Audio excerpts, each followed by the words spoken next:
నమస్కారం. Star hospital సుఖీభవకు స్వాగతం. Powered by rainbow hospital. పసితనపు ఛాయలు వీడి కౌమారంలోకి అడుగుపెట్టిన అమ్మాయిలకు నెలసరి అనేది ఒక పెద్ద ఫజిల్ లాగా మారుతుంటుంది. నెలసరి ఎప్పుడొస్తుందో ఎన్ని రోజులు ఉంటుందో అర్థం కాదు. ఒక్కోసారి ఎక్కువగా, మరోసారి తక్కువగా అవుతూ ఉంటుంది. ఇంకోసారి 6 నెలలైనా నెలసరి ఊసే ఉండదు. కౌమారంలో ఈ నెలసరి చిక్కులన్నీ సాధారణమైనవేనని, కంగారు పడాల్సిన పని లేదని చెప్తారు డాక్టర్లు. టీనేజ్ అమ్మాయిల్లో కనిపించే నెలసరి చిక్కులు, వాటికి చికిత్స, పరిష్కార మార్గాల గురించి ఇప్పుడు తెలుసుకుందాం.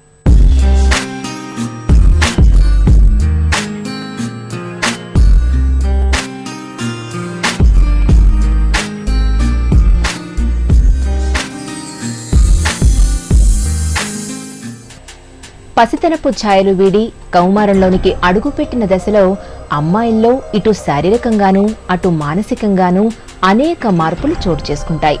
ముఖ్యంగా ఋతుచక్రం రూపంలో అమ్మాయికి కొత్త ప్రపంచం ఎదురవుతుంది. అప్పటి వరకు తోటి పిల్లలతో ఆడుతూ పాడుతూ హుషారుగా జీవితాన్ని గడిపిన అమ్మాయికి అసలేం జరిగిందో అర్థం కాక తీవ్రమైన భయాందోళనలకు, మానసిక ఉద్వేగానికి లోనవుతూ ఉంటుంది. ఇలాంటప్పుడే కొత్తగా మొదలైన ఋతుచక్రంలోనూ రకరకాల సమస్యలు అమ్మాయిని బాగా ఇబ్బంది పెడుతూ ఉంటాయి. నెలసరి టైంకు రాకపోవడం, వచ్చినా ఎక్కువ రోజులు కొనసాగడం, అధిక రక్తస్రావం, తక్కువ రక్తస్రావం జరగడం, ఇలాంటి సమస్యలన్నీ టీనేజీ అమ్మాయిల్ని బాగా వేధిస్తుంటాయి. ఈ మెన్స్ట్రల్ సైకిల్స్ ఫస్ట్లో అంటే టీనేజ్లో ఫస్ట్ పీరియడ్స్ స్టార్ట్ అయినప్పుడు మొదట 2 years ఒక్కొక్కసారి రెగ్యులర్ పీరియడ్స్ రాకపోవచ్చు. బట్ పీరియడ్స్ నార్మల్ ఫ్లో ఉండి 2 నెలలకు ఒకసారి వచ్చి ఆ అమ్మాయి బరువు ఎక్కువకుండా ఏం ప్రాబ్లమ్స్ రాకుండా ఉంటే కంగారు పడాల్సిన అవసరం ఏమీ లేదు. బట్ ఈ ఏజ్లో ఏంటంటే వాళ్ళు ఎక్కువ బరువు ఎక్కకుండా చూసుకోవాల్సి ఉంటుంది. ఎస్పెషల్లీ ఈ కాలంలో అంటే ఎడ్యుకేషన్ మీద ఎక్కువ కాన్సన్ట్రేట్ చేయటం వల్ల కూర్చొని చదివి అలా దాంతో సరి అయిన ఎక్సర్సైజ్ లేకపోవటం వల్ల బరువు ఎక్కేస్తే ప్రాబ్లం ఏంటంటే పాలిసిస్టిక్ ఓవరీ ప్రాబ్లమ్స్ కొంచెం తొందరగా వస్తున్నాయి. దానివల్ల ఇర్రెగ్యులర్ పీరియడ్స్ ప్రాబ్లమ్స్ రావచ్చు. కాబట్టి ఈ ఏజ్లో వాళ్ళ గ్రోయింగ్ ఫేజ్ అంటే సరి అయిన పోషకాహారం, ఎక్కువ ప్రోటీన్ డైట్ ఇలాంటివి పెడితే ఏమవుతుందంటే కరెక్ట్గా పీరియడ్స్లో కూడా ప్రాబ్లమ్స్ రాకుండా చూడవచ్చు అనమాట. మెన్స్ట్రుయల్ పీరియడ్స్ ఫస్ట్లో స్టార్ట్ అయినప్పుడు రెగ్యులర్గా పీరియడ్స్ రాకపోతే ఫస్ట్ 2 to 3 years కంగారు పడాల్సిన అవసరం లేదు. కాకపోతే పీరియడ్స్ స్టార్ట్ అయినప్పుడు నార్మల్ ఫ్లో అంటే అమ్మాయికి ఎక్కువగా బ్లీడింగ్ ప్రాబ్లమ్స్ లేకుండా, నొప్పిగా ఎక్కువగా లేకుండా నార్మల్ ఫ్లో అయ్యి ఒక 7 daysలోనే పీరియడ్ ఆగిపోవటం వల్ల అలా ఉన్నప్పుడు మనము దాని గురించి ఆలోచించాల్సిన అవసరం లేదు. బట్ 2-3 నెలలకి రాకుండా సడన్గా ఎక్కువ బ్లీడింగ్, ఆ ప్రాబ్లమ్స్ ఏమన్నా ఉంటే తప్పకుండా డాక్టర్ని సంప్రదించాల్సిన అవసరం పడుతుంది. అండ్ వాళ్ళ బరువును చూస్తూ మనము ఒక్కొక్కసారి కొన్ని హార్మోనల్ టెస్ట్లు అంటే స్పెషల్లీ థైరాయిడ్ టెస్ట్ అయితే చేస్తాము. ఆ రిపోర్ట్స్లో ఏదన్నా ప్రాబ్లం ఉంటే థైరాయిడ్ది కూడా ట్రీట్మెంట్ స్టార్ట్ చేస్తే ఒక్కొక్కసారి ఈ పీరియడ్ ప్రాబ్లమ్స్ వచ్చినవి కూడా తగ్గించవచ్చు మనం. రజస్వల అయిన తర్వాత అమ్మాయికి నెల పీరియడ్స్ రావటం లేదని చాలా మంది తల్లులు డాక్టర్కు చెబుతూ ఉంటారు. నిజానికి ఇది ఋతుచక్రం మొదలైన కొత్తలో అమ్మాయిలు అందరిలోనూ కనిపించే సమస్యే. కానీ దీని గురించి పెద్దగా ఆందోళన చెందాల్సిన పనిలేదు. ఋతుచక్రం మొదలైన తర్వాత 1-2 ఏళ్ల వరకు పిట్యూటరీ గ్రంథి, అండాశయాల మధ్య సమన్వయం కుదరడానికి కొంతకాలం పడుతుంది. ఈ మధ్య కాలంలో నెలసరులు 2-3 నెలలకు ఒకసారి రావడం జరుగుతూ ఉంటుంది. అలాగే నెలసరి రోజుల్లో పొత్తి కడుపులో నొప్పి బాధిస్తూ ఉంటుంది. మరికొంతమంది అమ్మాయిల్లో ఎక్కువ రోజులు రక్తస్రావం జరుగుతూ ఉంటుంది. అయితే ఈ సమస్యలు చాలా వరకు క్రమంగా వాటంతట అవే సర్దుకుంటాయని, కంగారు పడాల్సిన పని లేదని చెబుతారు డాక్టర్లు. ఈ మధ్య కాలంలో మనం టీనేజర్స్లో బాగా చూస్తుంది ఏమిటంటే because of their life style అంటే ఎక్కువ కాన్సన్ట్రేటెడ్ డయట్ తీసుకొని ఎక్సర్సైజ్ లేకుండా ఉండటం వల్ల వాళ్ళు కొద్దిగా బరువు ఎక్కువ అవ్వటం వల్ల కూడా పాలిసిస్టిక్ ఓవరీ ప్రాబ్లమ్స్ అనేసి వస్తుంది. ఈ ప్రాబ్లమ్స్లో ఏమవుతుందంటే పీరియడ్స్ సరిగా రాకపోవటం అంటే ఒక్కొక్కసారి 2 నెలలకి 3 నెలలకి రావటం అండ్ వచ్చినప్పుడు ఎక్కువ రోజులు అవ్వటం అండ్ హెవీ ఫ్లో అవ్వటం వల్ల ప్రాబ్లమ్స్ ఎక్కువ అవుతూ ఉంటాయి. అండ్ కొంతమందిలో మనం చూస్తూ ఉంటాం ఏంటంటే తొందరగా అంటే 15 రోజులకు ఒకసారి పీరియడ్ రావటము అట్లా ఉన్నప్పుడు ఒక్కసారి డాక్టర్ని సంప్రదించి ఏమైనా సిస్ట్లు ఉన్నాయా లేదా అనేది ఒకసారి కనుక్కున్న తర్వాత ట్రీట్మెంట్ స్టార్ట్ చేయాల్సి వస్తుంది. But most of the times ఒక 45 డేస్కి 2 monthsకి ఒకసారి పీరియడ్ వచ్చి నార్మల్ ఫ్లో ఉండటం వల్ల దాని గురించి కంగారు పడాల్సిన అవసరం లేదు. కొంతమంది టీనేజ్ అమ్మాయిల్లో మనం చూస్తూ ఉంటాం ఎక్కువ బ్లీడింగ్, అంటే ఎక్కువ రోజులు అవ్వటం అవన్నీ చూస్తూ ఉంటాం. కానీ కరెక్ట్గా వాళ్ళని అడిగితే మనకు తెలుస్తుంది ఏంటంటే పీరియడ్స్ ఒక 2-3 నెలలు రాకుండా సడన్గా కంటిన్యూస్గా బ్లీడింగ్ స్టార్ట్ అయిపోయి అలా 15 రోజులు 20 రోజులు అవ్వటం అవన్నీ ప్రాబ్లమ్స్ ఉండొచ్చు. కానీ ఇలాంటి పేషెంట్స్లో ఏంటంటే మనము తప్పకుండా ఒకసారి స్కాన్ చేసి సిస్ట్లు ఏమైనా ఉన్నాయా చూసుకొని అవసరం పడితే హార్మోనల్ టాబ్లెట్స్ ఇవ్వాల్సి వస్తుంది. హార్మోన్స్ తీసుకోవడం వల్ల ఫ్యూచర్లో ప్రాబ్లమ్స్ వస్తాయని భయం ఉండాల్సిన అవసరం లేదు. కాకపోతే నిజంగా ఆ పేషెంట్కి అవసరమా లేదా చూసి హార్మోన్స్ స్టార్ట్ చేయబడుతుందన్నమాట. బట్ ఇలాంటి వాళ్ళకి రెగ్యులర్ పీరియడ్స్ మనము చేయగలిగితే అంటే ట్యాబ్లెట్స్ ద్వారా ఆర్ వెయిట్ రిడక్షన్ వల్ల అలా ఏమన్నా సాధ్యమవుతే ఈ పీరియడ్స్ ఎక్కువ రోజులు రావటం అనే సమస్య ఉండదు యూజువలీ. అండ్ కొంతమందికి ఏంటంటే హెవీ ఫ్లో ఫస్ట్ 7 days అలా ఫస్ట్ 3 రోజులు అలా రావచ్చు. అది కొంతమందికి హెరిడిటరీగా ఉండొచ్చు. కాకపోతే ఆ హెవీ ఫ్లో వల్ల వాళ్ళ హీమోగ్లోబిన్ తగ్గి అనీమియా రావటం అంటే రక్తం తక్కువ అయిపోవటం అలాంటి ప్రాబ్లమ్స్ ఏమన్నా ఉంటే మాత్రము మనము హార్మోన్ టెస్టును స్కాన్లు చేసి దానిని బట్టి ట్రీట్మెంట్ ఇవ్వాల్సి ఉంటుంది. టీనేజ్లో నెలసరి చిక్కులకు తప్పనిసరిగా డాక్టర్ని కలవాల్సిన సందర్భాలు కొన్ని ఉన్నాయి. అవేంటంటే ప్రతి 2 గంటలకొకసారి 1 కంటే ఎక్కువ ప్యాడ్లు తడిసిపోతున్నప్పుడు, నెలసరిల మధ్య 3-4 నెలల కంటే ఎక్కువ వ్యవధి ఉంటున్నప్పుడు, నెలసరి మధ్యలో కూడా రక్తస్రావం అవుతున్నప్పుడు, నెలసరి రోజుల్లో భరించలేనంతగా విపరీతమైన కడుపు నొప్పి ఉన్నప్పుడు, మొదట్లో నెలసరి సక్రమంగానే ఉండి తర్వాత గాడి తప్పినప్పుడు, మెల్లగా బరువు పెరుగుతూ అవాంఛిత రోమాలు పుట్టుకొస్తున్నప్పుడు, అమ్మాయి సన్నగా ముఖం పాలిపోయినట్టుగా చాలా బలహీనంగా కనిపిస్తున్నప్పుడు తప్పనిసరిగా కొన్ని పరీక్షలు చేసి తగిన వైద్య సాయం అందించాల్సి ఉంటుంది. ఈ టీనేజ్ వాళ్ళ దాంట్లో ఏమవుతుందంటే ఒక్కొక్కసారి పీరియడ్స్ వచ్చినప్పుడు ఎక్కువ పెయిన్ రావటం, అంటే పొత్తి కడుపులో చాలా నొప్పి రావటం, అది పీరియడ్ స్టార్ట్ అవ్వకంటే ముందు నుండి స్టార్ట్ అవుతూ మళ్ళీ పీరియడ్ అయ్యాక కూడా కొంతమందికి అలా కంటిన్యూస్గా ఉండటము ఇవి చూస్తూ ఉంటాము. దీనిని డిస్మెనోరియా అంటాం. అంటే ఈ 2 రకాలుగా ఉంటుంది. అంటే పీరియడ్ స్టార్ట్ అయిన మొదటి సైకిల్ నుండి కొంతమందికి అలా కంటిన్యూస్గా ఎవ్రీ పీరియడ్ టైంలో ప్రాబ్లమ్స్ ఇలాంటి పెయిన్ ఉండవచ్చు. కానీ ఇది కొంతమందికి హెరిడిటరీగా రావచ్చు, అంటే వాళ్ళ మదర్కి వాళ్ళ సిస్టర్స్కి ఎవరికైనా ఉంటే అలా రావచ్చు. బట్ అది బేరబుల్గా ఉండి పెయిన్ కిల్లర్స్ యూజ్ చేయాల్సిన అవసరం లేకపోతే వాళ్ళు దాని గురించి ఎక్కువ కంగారు పడాల్సిన అవసరం లేదు. కానీ ఒకవేళ పీరియడ్ హెవీగా వస్తూ నొప్పి ఎక్కువగా ఉంది అంటే కంపల్సరీగా డాక్టర్ని సంప్రదించి స్కాన్ చేయాల్సి ఉంటుంది. ఒకవేళ టాబ్లెట్స్ పెయిన్ కిల్లర్స్ యూజ్ చేసి అండ్ పీరియడ్ పెయిన్ తగ్గిపోతుంది, హెవీ ఫ్లో లేదు అండ్ ఫ్యామిలీలో ఎవరికైనా ఉంది ఇలాంటి పీరియడ్ పెయిన్ అంటే మాత్రము దాని గురించి కంగారు పడాల్సింది లేదు. అదే మొదటి పీరియడ్ స్టార్ట్ అయినాక 4 years తర్వాత కొత్తగా పీరియడ్ పెయిన్ స్టార్ట్ అవుతుంది అండ్ ఎక్కువ అవుతుంది, ఎవ్రీ మంత్లో అది ఎక్కువ అవుతూ ఉంది అన్నప్పుడు తప్పకుండా దాని గురించి ఇన్వెస్టిగేట్ చేయాల్సి ఉంటుంది. స్కాన్ చేసి మనము ఏమన్నా ఎండోమెట్రియోసిస్ ప్రాబ్లం ఉందా, సిస్ట్లు ఏమైనా ఉన్నాయా, ఫైబ్రాయిడ్స్ ఏమైనా ఉన్నాయా, దాని గురించి మనము చూడాల్సి వచ్చి దాన్ని బట్టి మనం ట్రీట్మెంట్ ఇవ్వాల్సి వస్తుంది. అండ్ హైజీన్ అనేది అంటే మెన్స్ట్రువల్ హైజీన్ అనేది తప్పకుండా పాటించాలి. అంటే తరచుగా బ్లీడింగ్ ఉన్నప్పుడు దానికి తగ్గట్టుగా నెంబర్ ఆఫ్ ప్యాడ్స్ మారుస్తూ ఉండాలి. ఎక్కువసేపు ఆ ప్యాడ్స్ అలా పెట్టుకుని ఉంటే ఏమవుతుందంటే ఇన్ఫెక్షన్స్ అండ్ అక్కడ ఇచ్చింగ్ సెన్సేషన్ ఇవన్నీ స్టార్ట్ అవుతూ ఉంటాయి, అక్కడ ఒక ఎలర్జీ ర్యాష్ లాగా మొదలవుతూ ఉంటుంది. కాబట్టి వీళ్ళకి ఏంటంటే దీని గురించి మెన్స్ట్రువల్ హైజీన్ గురించి తెలిసి ఉండాలి. తరచుగా బాత్రూమ్ని యూజ్ చేయటము ఇవన్నీ కూడా వాళ్ళు నేర్చుకోగలిగితే అది వాళ్ళకి ఫ్యూచర్లో ప్రాబ్లమ్స్ రాకుండా ఇన్ఫెక్షన్స్ రాకుండా చూడొచ్చు అన్నమాట. మనం టీనేజ్లో ఎదురయ్యే నెలసరి చిక్కుల్ని ధైర్యంగా ఎదుర్కొనేందుకు అమ్మాయికి ముందు నుంచే ఋతుచక్రం గురించి అవగాహన కల్పించాలి. నెలసరి తీరుతెన్నుల గురించి ఋతుచక్రం గురించి అమ్మాయికి చెప్పేందుకు తల్లి సంకోచించకూడదు. ప్యాడ్స్ గురించి వాటి వాడకంలో తీసుకోవలసిన జాగ్రత్తల గురించి తెలియచెప్పాలి. కౌమారం అంటే ఇంకా ఎదిగే వయసు కాబట్టి పోషకాహార లోపం లేకుండా చూడాలి. ఇనుము, కాల్షియం పుష్కలంగా లభించేలా చూడాలి. రోజూ కాసేపైనా వ్యాయామం చేయటాన్ని అమ్మాయి జీవితంలో ఒక అలవాటుగా మార్చాలి. నెలసరుల్లో సమస్యలు మరీ తీవ్రంగా ఉన్నప్పుడు అశ్రద్ధ చేయకుండా వెంటనే డాక్టర్ని సంప్రదించి తగిన చికిత్సను అందించాలి. ఇప్పుడు స్టార్ హాస్పిటల్ సమర్పించు హెల్త్ న్యూస్ మీకోసం. ధ్యానంతో మెదడుకు మేలు జరుగుతుందని పరిశోధకులు చెబుతున్నారు. కాలిఫోర్నియా విశ్వవిద్యాలయానికి చెందిన పరిశోధకులు వార్ధక్యం గ్రే మేటర్ పై నిర్వహించిన అధ్యయనంలో ఈ విషయాన్ని గుర్తించారు. ఈ పరిశోధకులు గతంలో నిర్వహించిన అధ్యయనంలో ధ్యానం వల్ల వార్ధక్యంతో మెదడులోని గ్రే మీటర్లో కలిగే క్షీణత వేగాన్ని తగ్గిస్తుందని కనుగొన్నారు.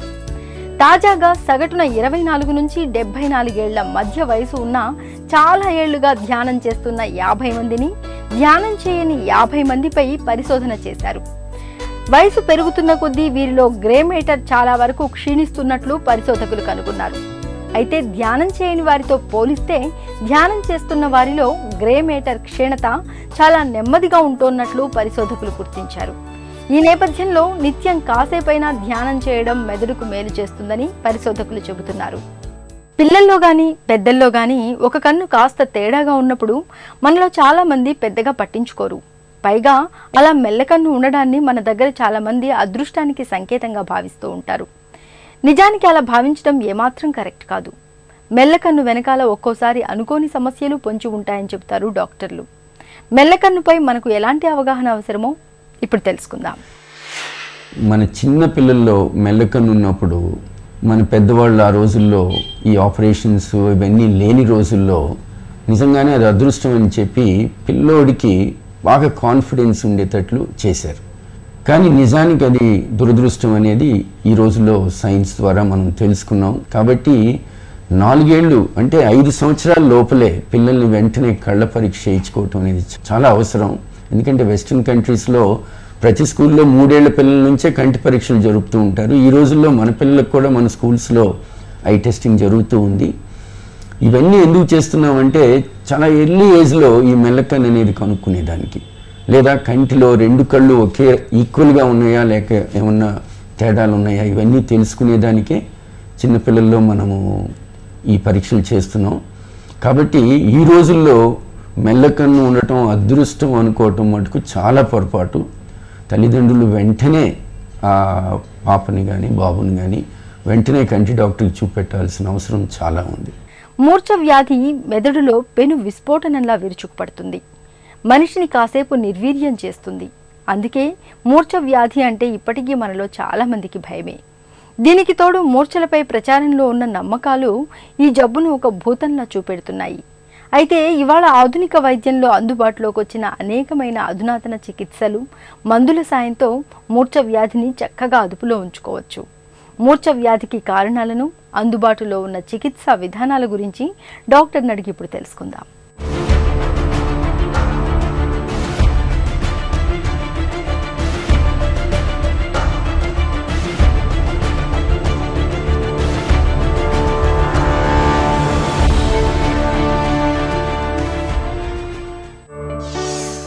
ఎపిలెప్సీ అంటే ఏంటి? ఎపిలెప్సీ ఎన్ని రకాలుగా ఉంటుంది? మామూలుగా బ్రెయిన్లో నర్వ్ సెల్స్ ఉంటుంది. మామూలుగా ఎలక్ట్రికల్ ఇంపల్సెస్ పాస్ అవుతూ ఉంటుంది. అంటే ఒక నర్వ్ నుంచి ఇంకో నర్వ్కి ఎలక్ట్రికల్ ఇంపల్సెస్ పాస్ అవుతూ ఉంటాయి. కొద్దిమందిలో బ్రెయిన్లో వచ్చే మార్పుల మూలాన ఒక్కసారి ఈ ఎలక్ట్రికల్ ఇంపల్సెస్ ఒక్కసారి జనరేట్ అవుతుంది, అవుట్ బర్స్ట్ అవుతుంది. అయినప్పుడు మెదడులో వచ్చే పరిణామాల మూలాన మిగతా శరీర భాగాల మీద కూడా ఎఫెక్ట్ పడటం మూలాన వాళ్ళ యొక్క బిహేవియర్లో కానీ కాళ్ళు చేతులు కొట్టుకోవటంలో కానీ ఇలాంటి వాటిలో మార్పులు వస్తుంది. అదే సీజర్స్ అంటాం. ఈ సీజర్స్ కనుక 1 కంటే 2 సార్లు కంటే ఎక్కువ వస్తే కనుక దాన్ని మనం ఎపిలెప్సీ అంటాం. సో ఈ ఫిట్స్లో రకాలు ఉంటుందన్నమాట. అంటే మొత్తం ఒక దగ్గర స్టార్ట్ అయ్యి కాకుండా మొత్తం బ్రెయిన్ అంతా ఒకసారి ఇన్వాల్వ్ అయితే దాన్ని జనరలైజ్ సీజర్స్ అంటాం. రెండోది ఫోకల్ సీజర్స్ అంటాం. గ్రాండ్ మాల్ సీజర్స్ అంటారు. అంటే టానిక్లోనిక్, అంటే కాళ్ళు చేతులు కొట్టుకొని సృహ పడిపోవటం, నేలకు కొరుక్కోవటం, పట్టల్లో మూత్రం పడిపోవటం లాంటిది ఒక రకమైన జనరలైజ్ సీజర్. ఇది టానిక్లోనిక్ సీజర్ అంటారు. రెండోది ఆబ్సెంట్ సీజర్స్. అంటే కొద్దిమందికి సడన్గా ఏమీ చేయకుండా అలా ఆగిపోయి చూస్తూ ఉంటారు. సో అది ఆబ్సెంట్ సీజర్స్ అంటారు. కొద్దిమంది మయోక్లోనిక్ జర్క్స్, అంటే సడన్గా బ్రెయిన్లో వచ్చిన మార్పుల మూలాన కండరాలు జర్కింగ్ ఉలిక్కి పడినట్లు వస్తూ ఉంటుంది ఒక మనిషికి. సో దాన్ని మయోక్లోనిక్ జర్క్స్ అంటారు. కొద్దిమంది పడిపోకపోవచ్చు, కొద్దిమంది కింద పడిపోవచ్చు కూడా మయోక్లోనిక్ జర్క్స్ ఎక్కువగా ఉంటాయి. ఇవన్నీ జనరలైజ్ సీజర్స్లో భాగాలు. రెండోది ఫోకల్ సీజర్స్. ఫోకల్ సీజర్స్ అంటే బ్రెయిన్లో ఒక దగ్గర స్టార్ట్ అయ్యి అది మిగతా ఏరియాస్కి ఇన్వాల్వ్ అవుతుంది. సో ఏ ఏరియా ఎంతవరకు ఇన్వాల్వ్ అవుతుందో ఆ బిహేవియర్ వస్తుంది. ఉదాహరణకి ఇప్పుడు ఒక కుడి భాగాన్ని ఎఫెక్ట్ అయితే కనుక ఎడం చెయ్యి కాలు కొట్టుకోవచ్చు. లేదా కొద్దిమందికి బ్రెయిన్లో ఇప్పుడు టెంపరల్ లోబ్లో ఎఫెక్ట్ అయితే కనుక వీళ్ళకి ఆటోమేటిజమ్స్ అంటారు. అంటే వాళ్ళకి తెలవకుండానే కొన్ని రిపిటేటివ్గా యాక్ట్ చేయటం అనమాట. దాన్ని ఆటోమేటిజమ్స్ అంటారు. కొద్దిమందికి ఏమీ చేయకుండా ఆగిపోవచ్చు అనమాట, అంటే బిహేవియరల్ అరెస్ట్ అంటారు. కొద్దిమందికి మతిమరుపులాగా రావచ్చు, అంటే చేసింది గుర్తుండకపోవచ్చు. ఇలా సిమ్టమ్స్ కూడా రావచ్చు అనమాట. సో అది ఫోకల్ సీజర్స్. ఈ ఫోకల్ సీజర్స్లో 2 రకాలు ఉంటుంది. ఒకటి సింపుల్ పార్షియల్ సీజర్స్ అంటారు, అంటే అప్పుడు పేషెంట్ స్పృహ తప్పడు. రెండోది కాంప్లెక్స్ పార్షియల్ అంటారు, అంటే పేషెంట్కి స్టార్టింగ్లో గుర్తున్నా కూడా తర్వాత గుర్తుండకపోవచ్చు. మూర్ఛ వ్యాధి ఎందుకు వస్తుంది? ఫిట్స్ రావటానికి చాలా కారణాలు ఉంటుంది. కొద్దిమందికి టెంపరీగా 1-2 అటాక్స్ రావచ్చు, కొద్దిమందికి ఏమో రిపీటెడ్గా అటాక్స్ రావచ్చు. సో టెంపరీగా వచ్చే సీజర్స్ని ఎక్యూట్ సిమ్టమాటిక్ సీజర్స్ అంటారు. అంటే వీళ్ళల్లో బాడీలో సోడియం లెవెల్స్ తగ్గినా, కొద్దిమందికి జ్వరం అయినా, కాల్షియం లెవెల్స్ ఏమైనా తగ్గినా, కొద్దిమందికి టెంపరీగా తలకి దెబ్బ తగిలినా కూడా సో అప్పుడు ఫిట్స్ వచ్చి అవి వెంటనే తగ్గిపోవచ్చు. దాన్ని ఎక్యూట్ సిమ్టమాటిక్ సీజర్స్ అంటారు. ఇవి కొద్దిమందికి అంటే దెబ్బ తగిలిన తర్వాత మళ్ళీ వాళ్ళకి స్కార్ ఫామ్ అయితే కనుక తర్వాత మళ్ళీ అవి ఫిట్స్ లాగా రావచ్చు. దాన్ని రిమోట్ సిమ్టమాటిక్ సీజర్స్ అని కూడా అంటాం. కొద్దిమందికి సీజర్స్ వచ్చిన వాళ్ళల్లో కొద్దిమందికి ఎపిలెప్సీ లాగా కన్వర్ట్, అంటే ఎపిలెప్సీ అంటే 2 సార్లు కంటే ఎక్కువ వస్తే కనుక దాన్ని మనం ఎపిలెప్సీ అంటాం. సో ఈ ఎపిలెప్సీలో కొద్దిమందికి ఏంటంటే కనుక జెనెటిక్ కారణాల మూలన రావచ్చు, లేకపోతే దెబ్బ తగలటం మూలన స్కార్ ఫామ్ అవటం మూలన రావచ్చు, అంటే మచ్చలాగా ఫామ్ అవటం వలన. కొద్దిమందికి స్ట్రోక్ మూలన రావచ్చు, స్ట్రోక్ వచ్చి అది స్కార్ లాగా ఫామ్ అవటం మూలన రావచ్చు. కొద్దిమందికి తలకు దెబ్బ తగలటం మూలన హెడ్ ఇంజరీ అవ్వటం మూలన స్కార్ ఫామ్ అవటం మూలన రావచ్చు. అట్లాగే కొన్ని ట్యూమర్స్ మూలన కూడా వీళ్ళకి సీజర్స్ అయి రావచ్చు. సో ఆపరేషన్ చేసిన తర్వాత కూడా స్కార్ అంటం మూలన కూడా ఫిట్స్ రావచ్చు అనమాట. అలా ఫిట్స్కి రకరకాల కారణాలు ఉండొచ్చు. మూర్ఛతో బాధపడుతున్నప్పుడు ఏం చేయాలి, ఏం చేయకూడదు? ఇమీడియట్గా ఫిట్ వచ్చినప్పుడు పేషెంట్ని ఓ పక్క తిప్పి పడుకోబెట్టాలండి, కాళ్ళు చేతులు కొట్టుకుంటుంటే కనుక. సో ఆ చేతులు కొట్టుకోకుండా మనం ఆపటానికి ట్రై చేయకూడదు. అప్పుడు ఏమవుతుందంటే ఆపటానికి ట్రై చేస్తే ఇంజురీస్ అయ్యే అవకాశం ఉంటుంది. అట్లాగే కొద్దిమంది నీళ్లు పోస్తారు, అది చాలా ప్రమాదకరమైంది. ఆ నీళ్లు పోయటం లాంటిది కూడా చేయొద్దు. సో కొద్దిమంది చేతిలో తాళాలు పెడతారు, దాని మూలనే ఉపయోగం ఏమి ఉండదు. అట్లాగే ఈ ఫిట్ వచ్చినప్పుడు కొద్దిమంది నేలకి ఏమైనా మింగేస్తారేమోనని చెప్పి నేలకిని కూడా లాగటానికి ట్రై చేస్తారు. ఇలాంటివి ఏమీ చేయకూడదు. సో పడిపోయినప్పుడు అసలు ముఖ్యంగా చేయాల్సింది ఏంటంటే కనుక మనకు ఒకసారి ఫిట్ వచ్చి వెంటనే తగ్గిపోతే కనుక పెద్ద భయపడాల్సిన అవసరం లేదు, నిదానంగా డాక్టర్ దగ్గరికి తీసుకువెళ్ళొచ్చు. కానీ అట్లాగే ఫిట్స్ కనుక కంటిన్యూస్గా 5 నిమిషాల కంటే ఎక్కువ వస్తున్నా కూడా, లేకపోతే కనుక రిపీటెడ్ అంటే వాళ్ళకి ఏమైనా దెబ్బలు ఏమైనా తగిలినా కూడా వెంటనే హాస్పిటల్కి తీసుకెళ్లాల్సింది ఉంటుంది. మూర్ఛ వ్యాధికి జీవితాంతం మందులు వాడాలా? కొద్దిమందికి బ్రెయిన్ ఇన్ఫెక్షన్ వచ్చిన తర్వాత కానీ, సోడియం లెవెల్స్ తగ్గటం మూలన కానీ, అట్లా కాల్షియం లెవెల్స్ తగ్గటం మూలన కానీ, అట్లాగే జ్వరం ఉన్నప్పుడు ఒక్కోసారి ఫిట్స్ వచ్చినా కూడా ఇవి రిపీటెడ్గా రావు కాబట్టి అవి తగ్గిపోగానే ఫిట్స్ తగ్గిపోవచ్చు. వాడికి దీర్ఘకాలిక మందులు అవసరం ఉండదు. కొద్దిమందికి దీర్ఘకాలిక మందులు అవసరం అవుతుంది. సో వీళ్ళల్లో 70% మందికి, సుమారుగా 70% మందికి మందులతో కంట్రోల్ అవుతుంది. అంటే ఒక మందు కరెక్ట్ డోస్ వేసుకొని కరెక్ట్ ట్యాబ్లెట్ సెలెక్ట్ చేసుకొని పేషెంట్ కూడా మందులు మిస్ అవ్వకుండా మందులు వాడుకుంటే కనుక ఒక ట్యాబ్లెట్తో 50% మందికి తగ్గుతుంది. 2 లేదా 3 మందులతో సుమారుగా మిగతా 20% మందికి, అంటే 70% మందికి మందులతో తగ్గుతుంది. ఈ మందులతో తగ్గిన వాళ్ళకి అప్పుడు మనం ఇవాల్యుయేట్ చేసి మనం సర్జరీ ఆప్షన్స్ ఇవ్వచ్చు. మూర్ఛ వ్యాధికి సర్జరీ ఎప్పుడు? సర్జరీ ఆప్షన్స్ జనరల్గా ఎవరికి ఇస్తామంటే కనుక ఫోకల్ సీజర్స్, అంటే ఒక దగ్గర నుంచి మొదలయ్యి మిగతా చాటుకు స్ప్రెడ్ అయ్యే వాళ్ళకి ప్రాపర్గా ఇవాల్యుయేషన్, అంటే క్లినికల్గా, అంటే పేషెంట్తో మాట్లాడి అటెండెన్స్తో మాట్లాడి ఫిట్స్ ఎలా వస్తున్నాయి, ఎక్కడి నుంచి మొదలవుతుందని చూసుకొని తర్వాత స్కాల్ప్ ఈఈజీ, అంటే మామూలుగా 20 నుంచి 40 నిమిషాల వరకు ఓపీలో ఈఈజీ చేస్తాం బ్రెయిన్కి ఎలక్ట్రోడ్స్ పెట్టి. సో దాన్ని బట్టి ఫోకస్ ఎక్కడ రేజ్ అయిందో చూస్తాం. దాని తర్వాత వీడియో ఈజీ చేస్తాం, అంటే ఫిట్ ఎక్కడి నుంచి మొదలైందని నిర్ధారణ చేసుకొని తర్వాత అది ఎక్కడి వరకు ఇంకా మిగతా ఏరియాస్ స్ప్రెడ్ అవుతుందో లేదో చూసుకొని దాన్ని బట్టి వీడియో ఈజీ ద్వారా నిర్ధారణిస్తాం. ఆ తర్వాత ఎంఆర్ఐ చేస్తాం. ఎంఆర్ఐలో కనుక లీజన్ ఎక్కడ ఉందో కరెక్ట్గా ఐడెంటిఫై అవుతుందో లేదో చూస్తాం. ఎంఆర్ఐతో లీజన్ ఐడెంటిఫై ఈ 3 కోరిలేట్ అయితే ఫర్దర్ ఇన్వెస్టిగేషన్స్ పెద్ద అవసరం ఉండకపోవచ్చు. కానీ కొన్నిసార్లు ఎంఆర్ఐలో మనకు నిర్ధారణ కానప్పుడు స్పెక్ట్ పెట్ స్కాన్స్ అని ఉంటుంది, ఆ రేడియో న్యూక్లియర్ ఇమేజింగ్ అనమాట.